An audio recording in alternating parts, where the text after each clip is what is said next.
many other... This is right, Arab.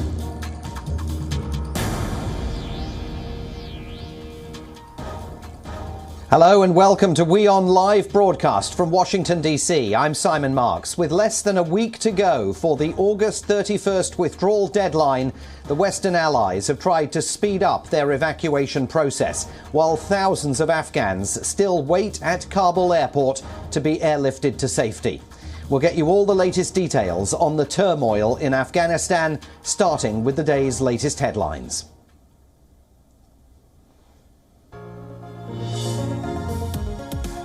A terror threat at Kabul airport leads the US and its allies to tell their nationals to leave the area and slows the pace of evacuations as the clock continues to tick. Qureshi is acting like the foreign minister of the Taliban. Amrullah Saleh, Afghanistan's former vice president, speaks exclusively to WION. He says that Pakistan's foreign minister SM Qureshi is acting like the foreign minister for the Taliban.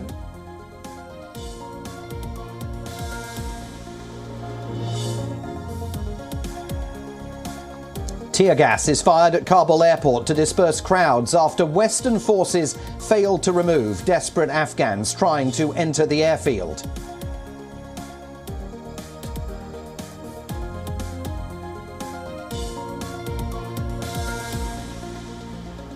Canada announces its evacuation efforts have now ended. Its troops have withdrawn from the airport. We wish we could have stayed longer, says the head of the country's defence staff.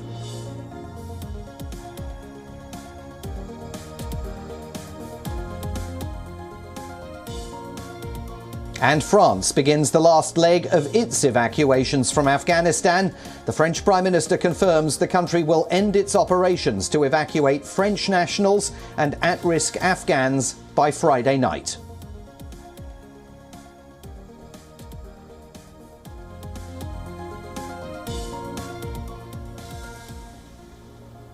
For days, thousands of fearful Afghans and foreign nationals have clamoured outside Kabul's Hamid Karzai International Airport, including women, children and even infants. Afghan nationals have been desperate for ways to escape the rule of the Taliban.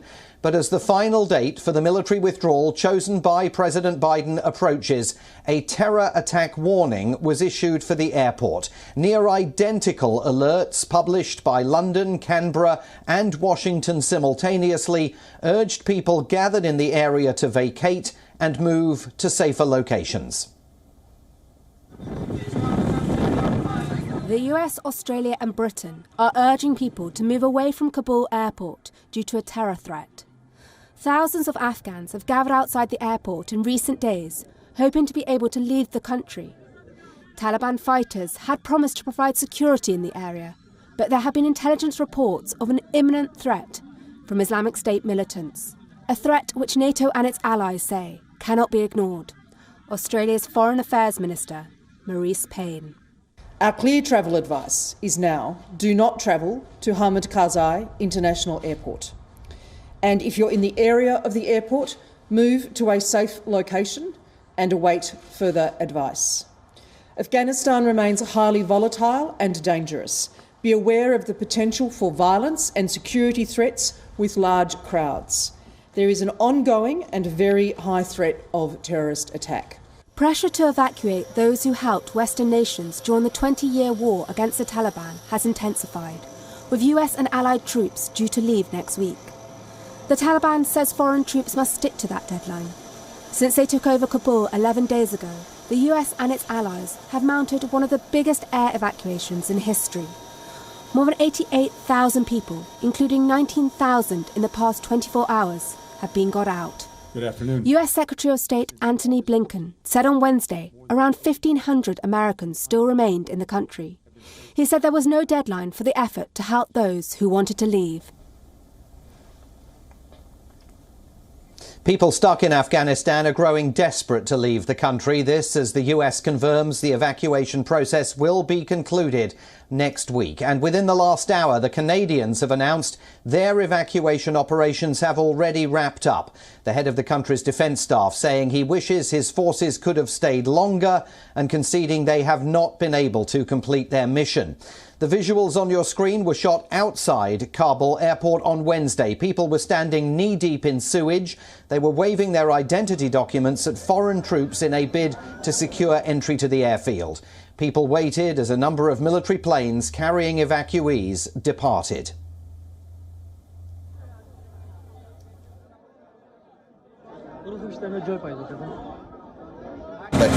کمپانی خارجی کار میکردم آمدم کابل بگیرم که چی گپ بود ولی اینجا دیدم که بیادرای ما خیلی منافقت مشاهده میکنین کل کابل ببینید که میجا آمده فکر کنم کسایی که اسناد هم داره آمده کسایی که بی اسناد هم آمده و بیادر قن اینجا طوری که معلوم میشه دروازه به انگلیسی هم نوشته کرده و فارسی هم که بسته است ولی ما نمیفهمیم که چی کنیم کجا بریم در کدام مدرک مراجعه کنیم این مشکل ما میشه یا نمیشه. همه آواره شدن دیگه وقتی که امارات اسلامی آمد مردم اگر اونا بگم ما یعنی شاید امید به ما بده اما مردم ترس دارن نمیتوانند باشن هیچ امکان نداره اگر به ما هزار بگه که ما شما صلح میاریم شما را وظیفه میتیم نمیشه دروازه نشکره بسته هست اونجا میبینیم کسایی که پاسپورت سرخ داشته باشی The Taliban wants Western nations led by the US to complete the evacuation process by August the 31st, and President Biden agrees. The United States is under pressure now to ramp up operations to get as many people out of Kabul as possible. Several allied countries say their evacuation operations will be winding down over the next few days. Meanwhile, a prominent Afghan women's rights activist and former mayor, Zarifa Ghaffari, has expressed her pain at being uprooted from her home country. In an interview with the Associated Press, she spoke of her feelings as she and her family prepared to fly out of Kabul after a harrowing effort to reach the airport. I can't explain it with words. And I am not sure my tears will be able to explain it. The fear, the feeling, and the pain that I have. And I had at the moment. It was always so hard, and it is still so hard. Can you imagine? I miss my country. I miss roads full of people. I miss streets of noise. I miss everything. I miss my office. I miss my colleagues. I miss those happy women who were just all around the city and who were like just there. I miss everything. The 29-year-old has now safely reached Germany. She criticised US President Joe Biden for his decision to withdraw military forces from Afghanistan after 20 years. She also challenged his decision to conclude the evacuation process. It's the worst decision anyone can make it. It's not only Afghans, normal civilians, simple like all those who were like there. But there are too many allies working for foreign forces, for foreign governments. There are too many people working for previous government, which are at risk. There are too many Indian soldiers that they are, Taliban are searching for them and killing them one by one, house to house. So I think this is the worst decision can make anyone. And I'm really shocked why the world is like this. And just to bring you up to date with a bit of breaking news, unconfirmed, but sources are telling the website here in Washington, Politico, that there has been a large explosion at the Abbey Gate at Kabul airport. That is an unconfirmed report coming from the US website Politico. We will obviously keep a close eye on that and see whether there are additional details that come in. Meanwhile, here in Washington, US Secretary of State Antony Blinken, physically and emotionally exhausted, said yesterday that at least 4,500 American citizens and their families have been evacuated from Afghanistan since mid-August. He claimed there are about 1,500 American citizens still in the country, although the accuracy of those numbers is in doubt. The Pentagon says that as a result of President Biden's orders to end the evacuation operation, the US military will have no alternative but to prioritize the evacuation of troops and equipment over civilians in the operation's final 48 hours. As Western nations rush to evacuate people from Afghanistan with less than a week until foreign troops leave, U.S. Secretary of State Antony Blinken said on Wednesday there are still about 1,500 U.S. citizens in the country, and the government is working to either contact them or has already given them instructions on how to get to Kabul airports. Over the past 24 hours, we've been in direct contact with approximately 500 additional Americans and provided specific instructions on how to get to the airport safely. For the remaining roughly 1,000 contacts that we had, who may be Americans seeking to leave Afghanistan, we're aggressively reaching out to them multiple times a day through multiple channels of communication. Blinken said at a news conference that Washington has so far evacuated 4,500 U.S. citizens and their families, as President Joe Biden's deadline of August 31st to withdraw U.S. troops is fast approaching. Biden's administration has struggled for days to provide specific figures on Americans leaving Afghanistan and how many remain. Blinken cautioned they may change by the hour. From my perspective, he also stressed that there was no deadline on the effort to help people who want to leave Afghanistan. We will use every diplomatic, economic assistance tool at our disposal, working hand in hand with the international community. First and foremost, to ensure that those who want to leave Afghanistan after the 31st are able to do so. In the 10 days since the Taliban swept into Kabul, the United States and its allies have mounted one of the biggest air evacuations ever. The U.S. military says planes are taking off the equivalent of every 39 minutes. But some Western officials admit many Afghans who have helped the NATO countries in 20 years of war will be left behind to face an uncertain future under the Taliban. We're operating in a hostile environment in a city and country now controlled by the Taliban, with the very real possibility of an ISIS-K attack. President Joe Biden was briefed on Wednesday on contingency plans for the Afghanistan evacuation, as well as the threat from the ISIS-K militant group, according to the White House. Britain's Foreign Office on Wednesday said in a statement that there was a high threat of a terrorist attack.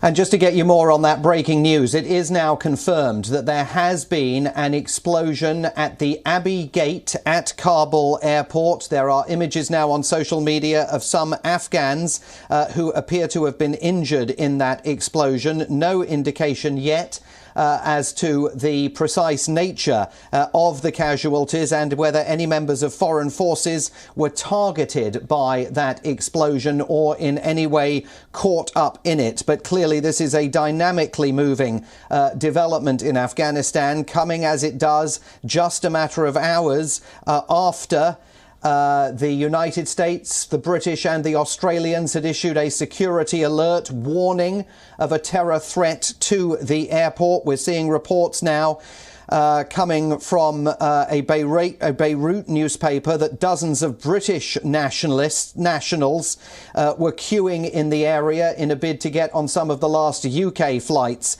out of Kabul airport. They had been waiting for hours to get through the gates despite holding British passports, according to one report. And there are indeed images, as I say, on Twitter coming from people at the scene in Kabul who say that there have been Afghan casualties in this explosion. So this is a development that really now changes the timeline and the narrative surrounding this withdrawal operation. President Biden, remember, said a couple of days ago that he had asked the State Department and the Pentagon to draw up contingency plans in case the timeline of the evacuation operation needed to be adjusted.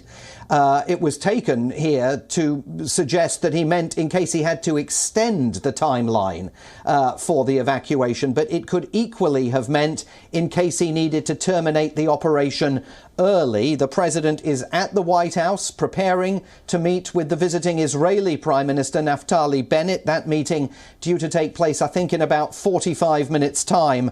But this now clearly a major new and tragic development in Afghanistan, with the airport, Hamid Karzai International Airport in Kabul, being targeted just within the last few moments. The Pentagon's press secretary John Kirby on Twitter saying, "We can confirm an explosion outside Kabul airport. Casualties are unclear at this time. We will provide additional details when we can." And indeed, there's a Pentagon press conference due to begin in about 3/4 of an hour. More on that when we get it. But back to the rest of our coverage from Afghanistan. An internal UN security document seen by the news agency Reuters has documented incidents of threats and intimidation faced by some UN staff members at the hands of the Taliban in Afghanistan. The reports say that several incidents of physical abuse of staff have been reported since August the 10th. Incidents also of their homes being looted. In one such incident of intimidation, the United Nations report says the Taliban stopped an Afghan UN staff member as he tried to reach Kabul airport on Sunday. His vehicle was searched, and after the Taliban found his UN identification card, he was beaten up. In another incident reported on Monday, 3 unknown men visited the home of another UN staff member who was at work at the time. The UN staff member's son was questioned, and the Taliban accused him of lying about his father's whereabouts. In a message to staff in Afghanistan on Tuesday, UN Secretary-General Antonio Guterres said that he was distressed by reports that some had experienced harassment and intimidation. The Taliban did not immediately respond to a request for comment on the UN's claims. The group has said it will investigate reported abuses, while Taliban officials have sought to reassure Afghans and Western powers that they will respect human rights. Reports of reprisals have undermined confidence in Afghanistan and overseas. The UN has relocated about a third of the 300 foreign staff it had in Afghanistan to Kazakhstan. There are around 3,000 Afghan UN staff still in the country. A UN spokesman has said the world body was in contact with other countries to urge them to provide visas or support temporary relocation for some of them.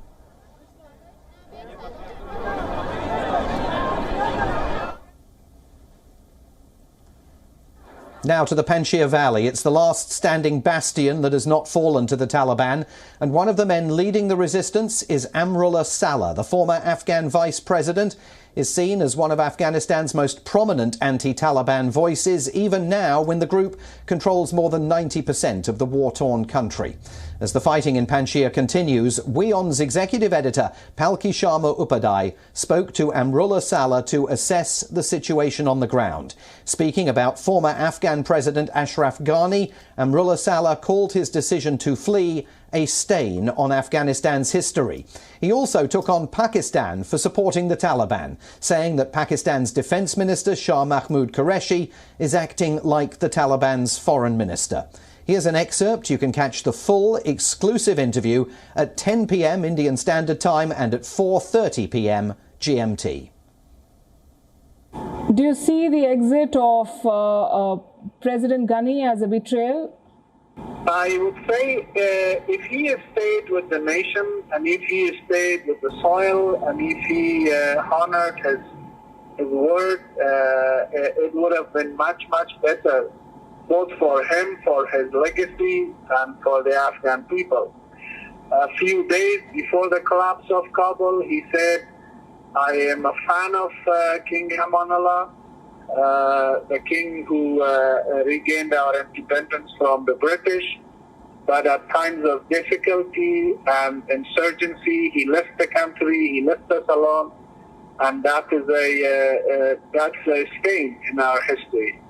I think with his escape and fleeing the country, he shattered whatever positivity was about his image and what he was trying to do.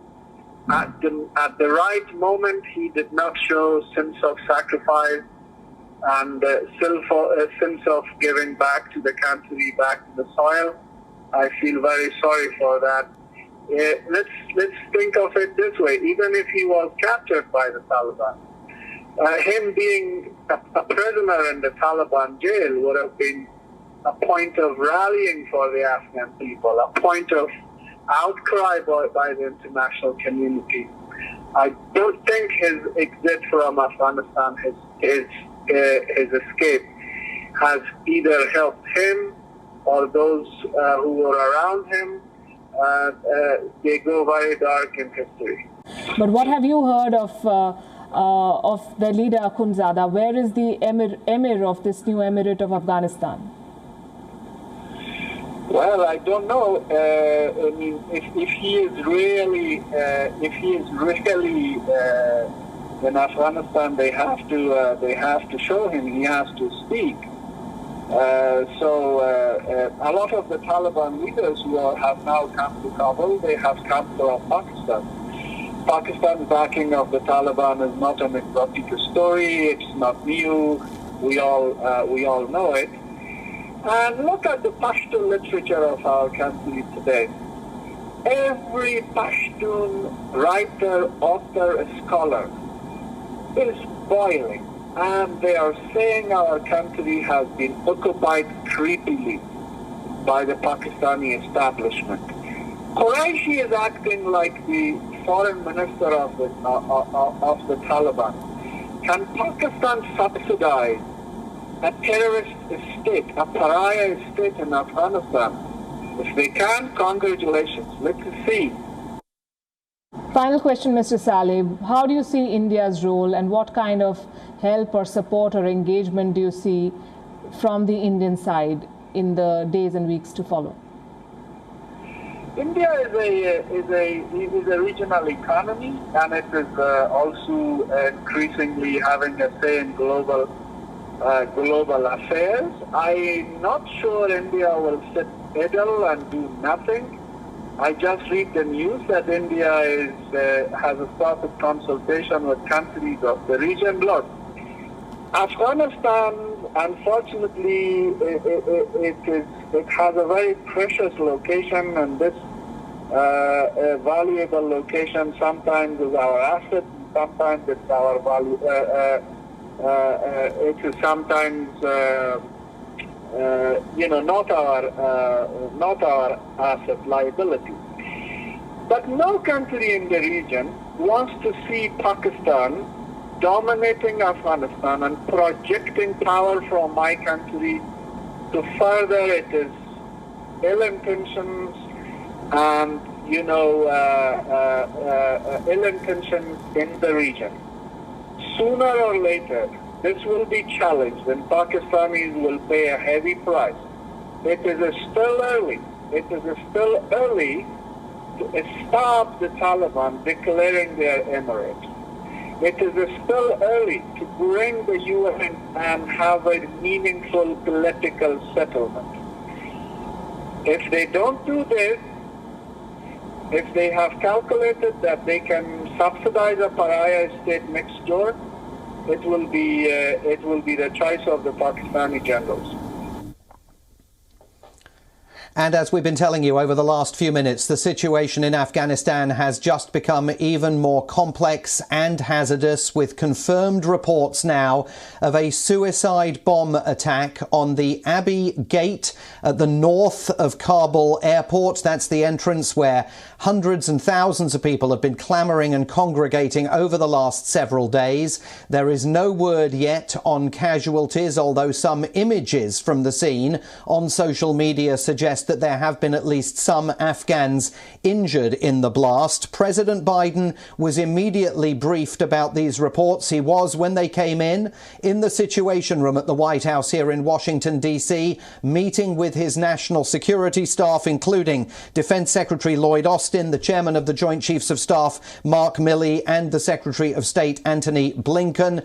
These events came after the United States, Britain and Australia warned of credible threats of a terror strike targeting Kabul airport, and they raise enormous questions now over the future of the evacuation efforts that are still underway, with President Biden insisting all US forces must be out of the country by August the 31st. We will have continuing updates for you on this unfolding situation at Kabul airport here on WION. World is One. That's all from me in Washington. We'll be back with more soon.